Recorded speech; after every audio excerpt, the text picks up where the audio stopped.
dilatar belakangi oleh sebuah kekisruhan yang berkaitan dengan perbankan di Aceh, sehingga menjurus kepada revisi kanun LKS. Dan kanun LKS itu tidak cuma berbicara tentang perbankan, tapi juga non perbankan.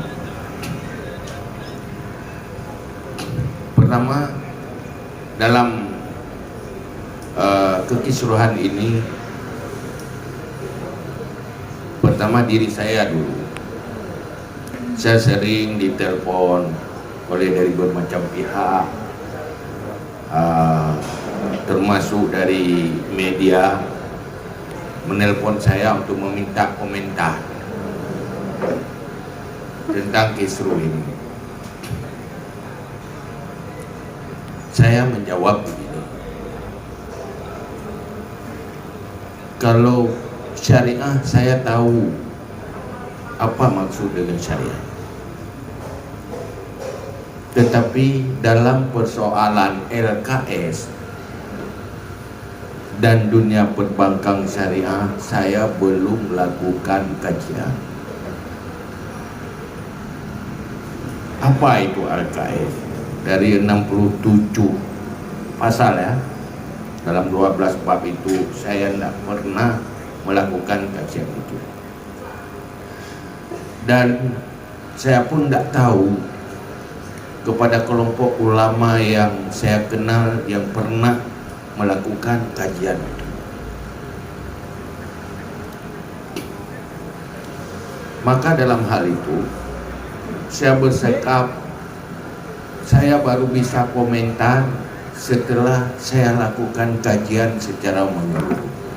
Tidak mau komentar, tapi karena diminta terus, akhirnya terpaksa saya komentar. Tetapi ini hal yang sulit.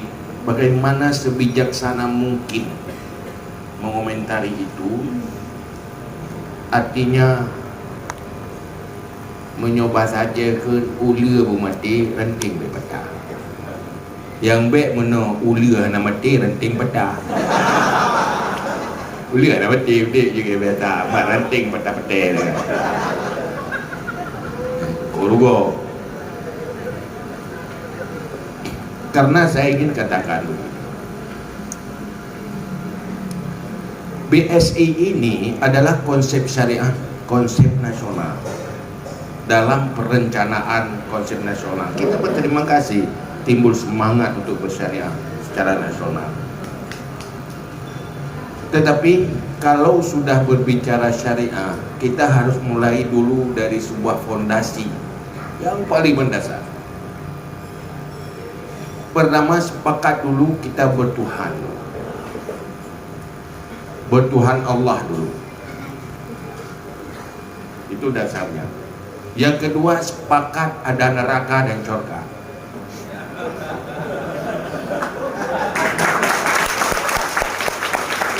Yang ketiga, sepakat kita ujungnya mati, tidak hidup semua. Ekonomi itu kebutuhan hidup, tetapi jangan sampai dunyaka la tadurru akhirataka. Duniamu jangan sampai jadi malapetaka bagi akhirat. Syariah itu sebuah konsep yang menjadikan perjalanan hidup ini menjadi perjalanan ke surga, bukan perjalanan ke neraka. Itu sepakat dulu. Kalau itu sudah sepakat, nah, tambah kesepakatan lain. Apa kesepakatan lain? Untuk kesuksesan dunia dan akhirat itu kita butuh sebuah konsep hidup yang konsep itu menertibkan kehidupan dunia dan membuat kebahagiaan dan hasanah di akhirat. Maka ini tercantum dalam dua hadis Nabi. Pertama, Rasulullah mengingatkan kita, dunyaka la tadurru akhirataka. Jangan sampai duniamu jadi malapetaka bagi akhirat. Itu satu. Pada satu hari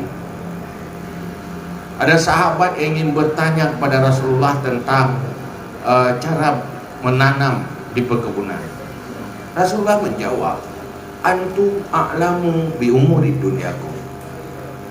Kamu lebih tahu dengan urusan duniamu. Itu jangan tanya ke saya. Itu butuh skill, itu belajar. Tidak mesti ada rasul, kamu sudah tahu. Tetapi dalam kehidupanmu, itu persoalan duniamu, jangan sampai jadi malapetaka bagi akhiratmu. Dalam penerapan syariat di Aceh, kalau berbicara LKS, saya sendiri tidak mau cepat-cepat komentar. Jangan komentar sesuatu yang nggak tahu. Kisruh sana, kisruh sini, vonis sana, vonis sini. Jangan memvonis sebelum melakukan klarifikasi dan kajian. Itu tidak bijaksana. Maka dalam hal itu, saya pernah juga ada orang yang membela konvensional. Ketemu, bahas panjang lebar. Ujungnya apa katanya?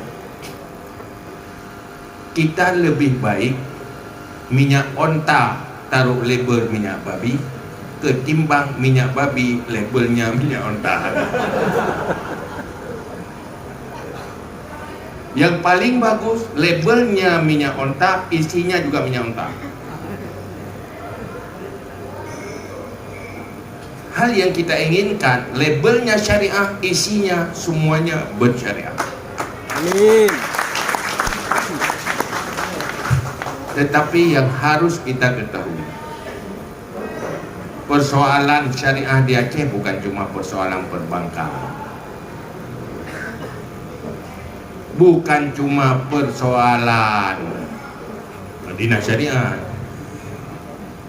Persoalan syariah di Aceh, dia ada persoalan mulai dari regulasi, kemudian penerapannya dan pelayanannya, dan efek-efeknya. Ini semuanya harus dipenuhi oleh nilai syariah. Dalam sebuah forum waktu beberapa bulan yang lalu, saya diajak oleh gubernur duduk dengan semua kepala daerah kabupaten wali kota.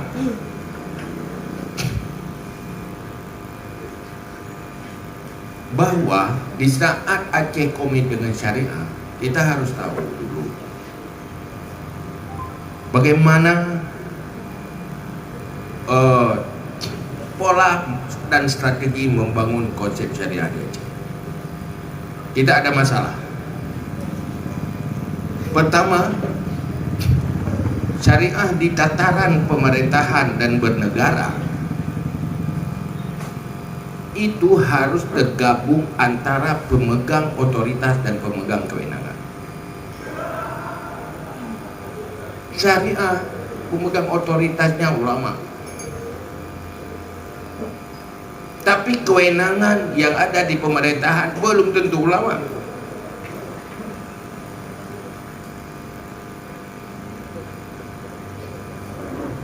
Kemudian setiap kebijakan-kebijakan itu, pernahkah hasil dari kolaborasi dua ini? Khususnya Aceh, anatomi orang Aceh dalam beragama itu punya artinya agama secara kultural.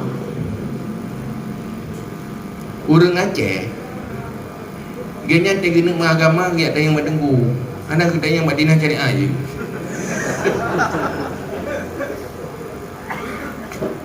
Pengusaha yang ingin usahanya halal, konsultasinya kepada para ulama yang ada di dekatnya. Mereka tidak pernah percaya kalau bukan gurunya yang mengatakan. Karena kita melihat secara kultural, guru-guru masyarakat Aceh, para ulama itu dia punya mazhab Syafi'i, Ahlussunnah wal Jamaah.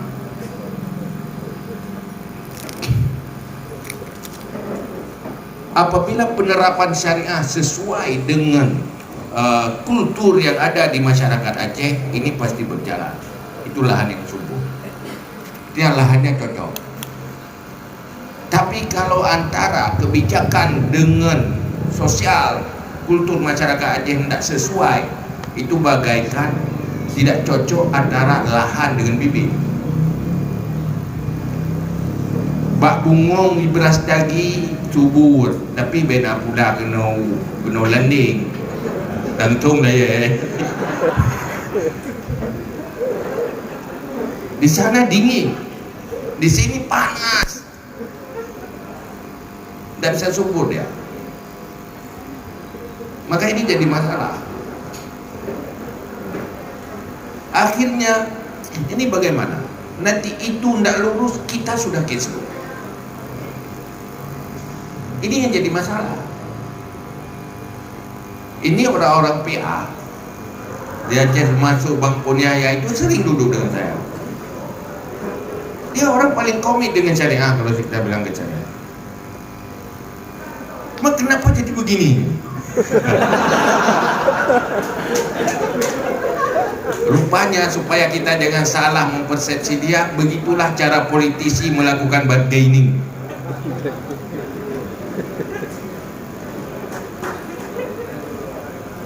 Supaya BSI menyempurnakan dirinya, benar-benar bersyariah, maka dihantam dulu keluar sana kalau gitu. Tapi itu BSI harus tahu apa maksud beliau. Bersyariahlah sesuai dengan sosial dan kultur orang Aceh. Yang menang pada itu.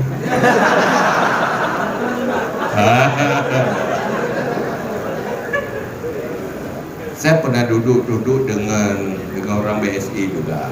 Datang Pak Presiden bilang pucutkan kur berapa triliun?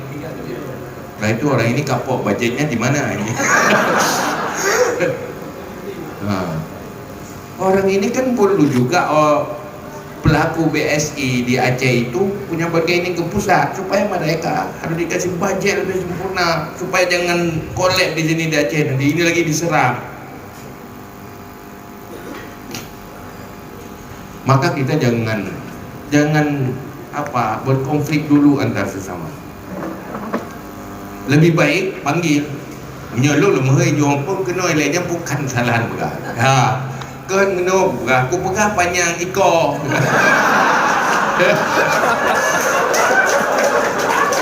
Dah ikor kah? Memang bahaya pak kokoh ya. Lu nak pengalaman. Tapi ada bukunya anak etis dia lupa. Pengalaman menurut bahaya tak kok. Amo nak kejadian jamun. Batai beridayah mudi tu. Nyen roron yang nak versi ngelungkin depu kejadiannya. Abun teman dia pegang bahasa Aceh di depu kau. Kubah bawa panah tak apa. Penejak Pak Almarhum Abu Lung Iya, Abu Usman Bauzi. Kubah dia dalam bilik. Watenya macam Muhammad Dewi. Enggak? Linyan na supir burung Palembang. Supir di santri tapi asal Palembang. Pagi-pagi kata Abu pegang Abu Muhammad Dewi. Ngecok bawa panah dia. Tapi lah motor tengok tak jak tadi pada Aceh Abu Lung Iya. Gebeda Muhammad Dewi gak cok bawa panah. Tengok bawa panah sikan dah kan. Arti yang bau ujung gede tinggal punggung mana le. Rupa haji kait pajuh punggung panah. Lew tu hanya pergahanan ni nombor lumbuh junan tho ben duri ke. Mae tu dekat. Lo ke labunya pandai si mae baju. Sudah bedah wai nyo tepu lewat nyo punggung panah kai baju. duduk ibu gak terima kai baju punggung ke handai kai bawa panah mereka lupa ayat je bagi kau bawa panah tinggal punggung ya ada ni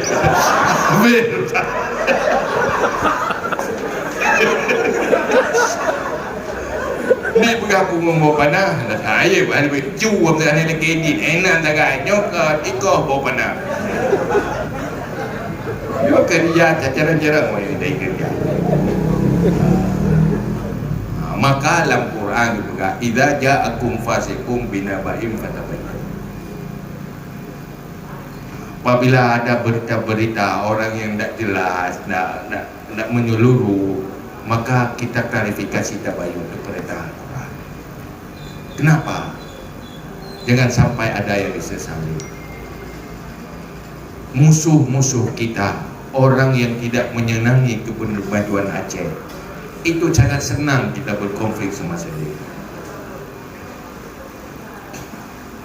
Maka mari bijaksana. Pakai jelung pegang mana? Karena lu sering lu duduk DPR. Urangnya pulang orangnya kerja ke DPR kali umur pandai lah Allah. Mana mungkin? Ya kan?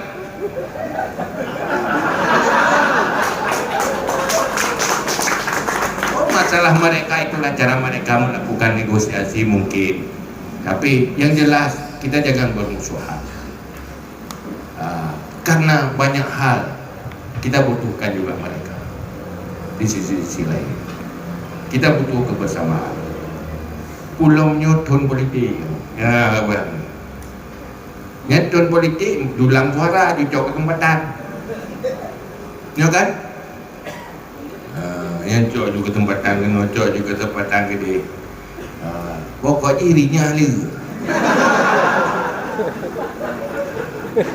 Cuma kita yang penting kita sepakat dulu bahwa syariat dengan isinya benar-benar sesuai dengan syariat itu dunia akhirat kita. Kita berjuang dulu. Maka di sini kita juga agak berharap tolong siapapun advokasi BSI itu lebih bersyariah ke depan.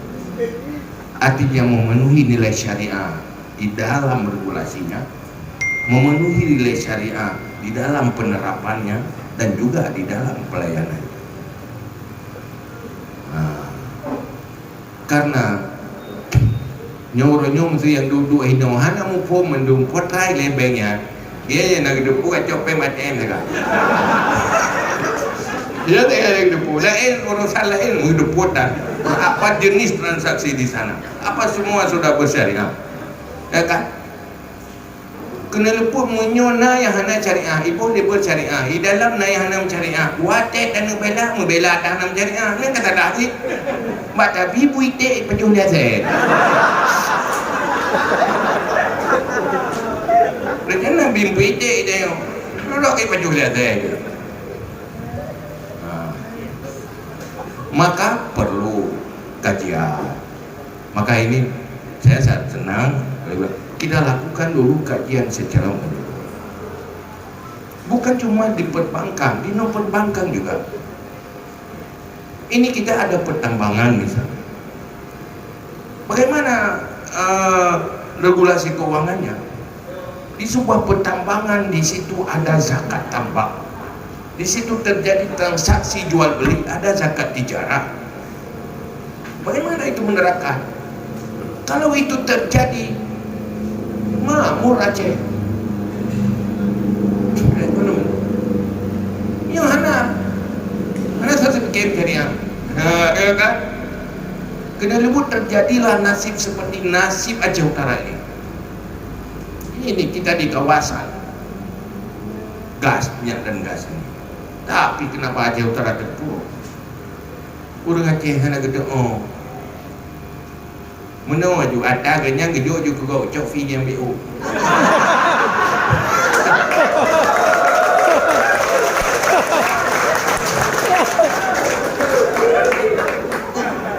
Ya kan?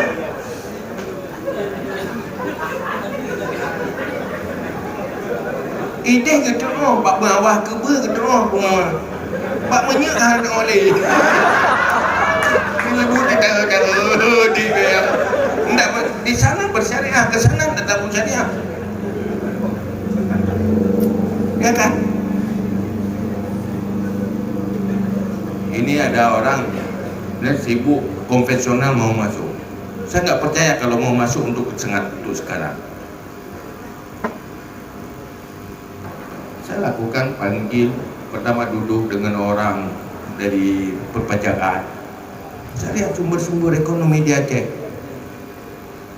Hanam pubuai kena konvensional yutra. Poi jamah modal lo peng urang tak.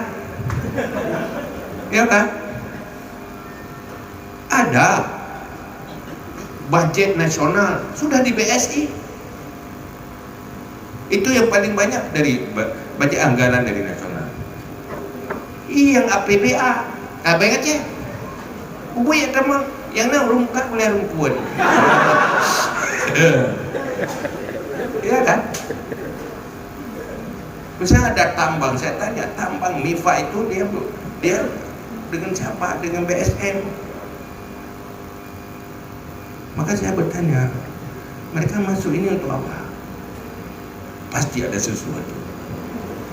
Sesuatu itu apa? Lakukan saja.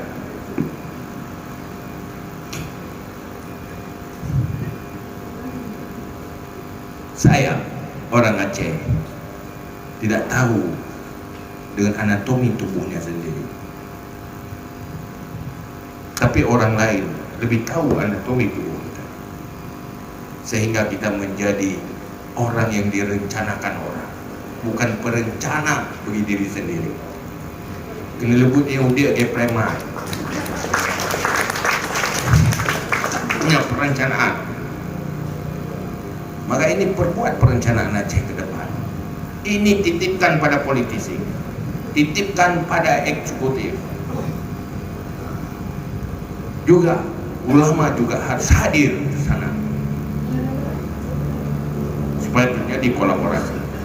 Bagaimana generasi Aceh ke depan jadi generasi yang kuat, itu yang perlu kita pikirkan.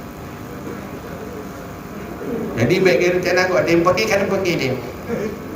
Mana dah kita kan orang Aceh menyupakan perang dia dulu. Mesti hanap kapi berkerara berperang. Hari orang awam main han, hanap bola bola piem dia. Pokoknya bunda tipak bola. Maka orang Aceh dengan perang hai kasih bidaduk yang mana. Cuma ngai penguk kat dia. Maka ada salah orang semangat. Orang semangat pun dah bersalah. Si kabut roh ada bersalah semangat dia je. Jangan bengung tengah. Ya kan? Itu saja. Maka hal itulah dalam persoalan konsep syariah sekarang. Ini persoalannya pemegang otoritas syariat tidak terlibat secara memadai di dalam kebijakan-kebijakan itu. Mau disalahkan siapa? Saya tidak mau salahkan siapa-siapa. Bahkan tidak terjadi kolaborasi. Kita karena pemikiran pun dan pegat nanggro Aceh regulasi syariah. Duduk tak pegang, tungku hana murutang dengan pemerintah yang politik. Baiknya kenan dulu. Mungkin badan syariah. Ya kan? Kena pun syariatnya hana ada urung katnya paling syariah di konsep syariah dia ada muka baik-baik kita mau nuraka gara-gara gemkai ya. Cuman hanam boleh nan bukan toko konvensional. Toko bersyariat. Nam boleh. Hana kan? Rumah tangga ada aturan syariah. Ada aturan etika rumah tangga dalam Islam. Sekarang mau periksa mana rumah tangga yang bersyariat dengan rumah tangga konvensional. Yo rumah tangga yo hanya pupuk syariat di rumah tangga. Berarti rumah tangga konvensional. Ya kan? Mansop syariat rumah tangga ya. Harus orang yang mengerti kaidah-kaidah syariah di dalam berumah tangga. Orangnya kan asal itu oh mencampur itu oh mana berkahwin aja. Ini awaknya kan izin kadang mana kami enggak nanti ngani ian putus ada. Iya kan? Ini jadi masalah di Aceh. Maka di dalam penerapan syariah di Aceh kita jangan berbicara di ujungnya, harus berbicara di fondasi-fondasinya. Saya tidak pernah dengar ada kajian di saat komedi dengan syariah di Aceh, kajian mana yang menjadi pilar-pilar syariah di Aceh. Salah satunya bagaimana kalau pembinaan syariah itu, fungsikan dunia pendidikan, fungsikan itu sehingga benar-benar konsep syariah mereka berkarakter, mereka beriman, mereka juga cerdas secara intelektual.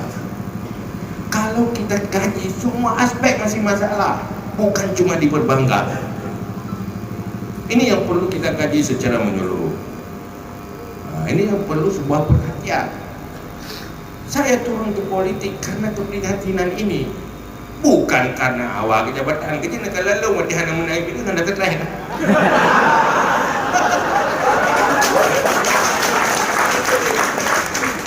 Saya ingin menawarkan sebuah konsep dan pemikiran yang benar untuk masa depan anak-anak kita.